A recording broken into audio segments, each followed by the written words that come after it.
30 साल पहले जयपुर के एक छोटे से कमरे में एक सपने ने जन्म लिया।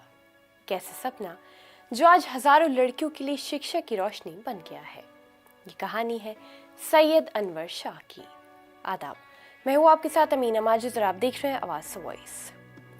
सैयद अनवर शाह, जिन लोग प्यार से मास्टर अनवर शाह कहते हैं, उन्होंने न सिर्फ अपनी बेटियों की शिक्षा का सपना देखा बल्कि इसे पूरे समाज की बेटियों की तरक्की का जरिया भी बनाया। आज उनका टीचिंग इंस्टीट्यूट अल जामियतुल आलिया ने सिर्फ जयपुर में नहीं बल्कि देश विदेश में भी ज्ञान और इस्लामी नैतिकता का संदेश फैलाया है। अनवर शाह एक ऐसे मजहबी माहौल से ताल्लुक़ रखते हैं जहाँ पढ़ाई सिर्फ किताबों तक नहीं थी बल्कि इसे सामाजिक जिम्मेदारी का हिस्सा भी बनाया गया था। उन्होंने 1980 में राजस्थान यूनिवर्सिटी से पब्लिक एडमिनिस्ट्रेशन में एमए किया। इसके बाद उन्होंने अपना पूरा जीवन समाज की भलाई और शिक्षा की सेवा में समर्पित कर दिया। 1995 में जब उनकी बेटी आलिया का जन्म हुआ तो उन्होंने निर्णय लिया कि उन्हें बेटियों की शिक्षा के लिए एक ऐसी संस्था स्थापित करनी होगी जो इस्लामी माहौल में संस्कारिक और धार्मिक शिक्षा दोनों का एक सशक्त संगम हो। 19 अप्रैल 1995 को जब अल जामियतुल आलिया की शुरुआत हुई तब वहाँ सिर्फ 5 लड़कियां थीं, जिनमें से 3 उनकी अपनी बेटियां थीं।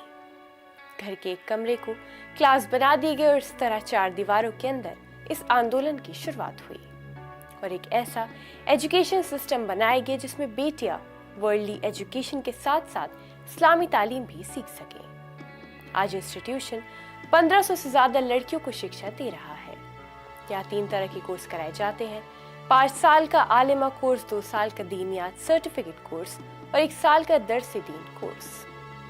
इस संस्था से निकली लड़कियों ने पूरे देश और विदेशों में लगभग 150 छोटे बड़े मकातब और मदरसे शुरू किए हैं। शिक्षा के साथ साथ समाज सेवा में भी अनवर शाह का योगदान सराहनीय है। उनका सिद्धांत है, हमें अल्लाह से लेना है और समाज को देना है। इसी सोच के साथ उन्होंने अपने जीवन का हर पल मानवता की सेवा में लगाया है। 2006 में उन्होंने एक पत्रिका इस्लाहुल मोमिनात शुरू की। इस पत्रिका में महिलाओं के मुद्दों और इस्लामी निर्देशों को कुरान और हदीस की रोशनी में पेश किया जाता है।